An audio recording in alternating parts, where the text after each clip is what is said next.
November 10, 2023 నాడు కామారెడ్డి పట్టణంలో BC declaration పేరిట బలహీన వర్గాలను మోసం చేసిన వైనం గురించి చాలా విస్తృతంగా ఈరోజు చర్చించడం జరిగింది.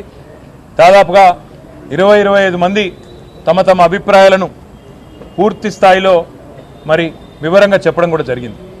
ప్రధానంగా ఈరోజు ఈ సమావేశంలో అనుకున్నది ఏంటి అంటే, భారత రాష్ట్ర సమితి తరపున పెద్దలు తెలంగాణ తొలి ముఖ్యమంత్రి కేసీఆర్ గారి ఆదేశం మేరకు మేము కాంగ్రెస్ ప్రభుత్వాన్ని డిమాండ్ చేస్తూ ఉన్నాం.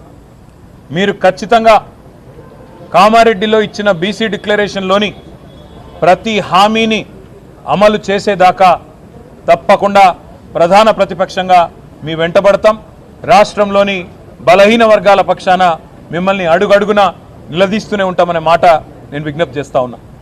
ఇందులో ప్రధానమైనది ఇవాళ రాజ్యాధికారంలో ముఖ్యంగా స్థానిక సంస్థల్లో వాటా పెంచుతామని చెప్పిన మాట, 42% రిజర్వేషన్లు అమలు చేస్తామనే మాట ఏదైతే కాంగ్రెస్ పార్టీ చెప్పిందో, కాంగ్రెస్ పార్టీని మేము ఈరోజు డిమాండ్ చేసేది ఏమంటే, సమగ్ర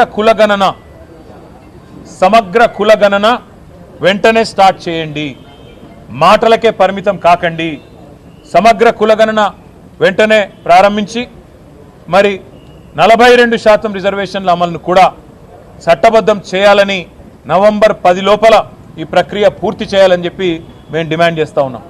ఎందుకంటే మాట ఇచ్చి సరిగ్గా నవంబర్ 10కి సంవత్సరం నిండుతుంది కాబట్టి నవంబర్ 10 లోపల ఈ కార్యక్రమాన్ని పూర్తి చేయాలని, ఒకవేళ మీరు చేయని పక్షంలో తప్పకుండా బలహీన వర్గాల బిడ్డల తరపున భారత రాష్ట్ర సమితి మరి పెద్దలు కేసీఆర్ గారితో కూర్చొని మేమందరం కూడా చర్చించి తప్పకుండా ఏ రకంగా ముందుకు పోవాలి, మరి కాంగ్రెస్ కనుక మాట తప్పితే అనే విషయాన్ని కూడా ఆలోచించి ప్రకటిస్తామని చెప్పి కూడా తెలియజేస్తా ఉన్నాం. దాంతోపాటు కాంగ్రెస్ పార్టీ ఆనాడు ఇచ్చిన మాట, 1,00,000 కోట్ల బడ్జెట్ పెడతాం బీసీలకు అని చెప్పిన మాట మొదటి సంవత్సరంలో తప్పారు. కేవలం 8,000 కోట్లకు మాత్రమే పరిమితమైనారు. మేము ఈరోజు డిమాండ్ చేస్తూ ఉన్నాం, మరి రాబోయే ఫిబ్రవరి మార్చిలో పెట్టే బడ్జెట్లో 25 నుంచి 30 వేలకు తగ్గకుండా బలహీన వర్గాలకు బడ్జెట్ పెట్టాలి.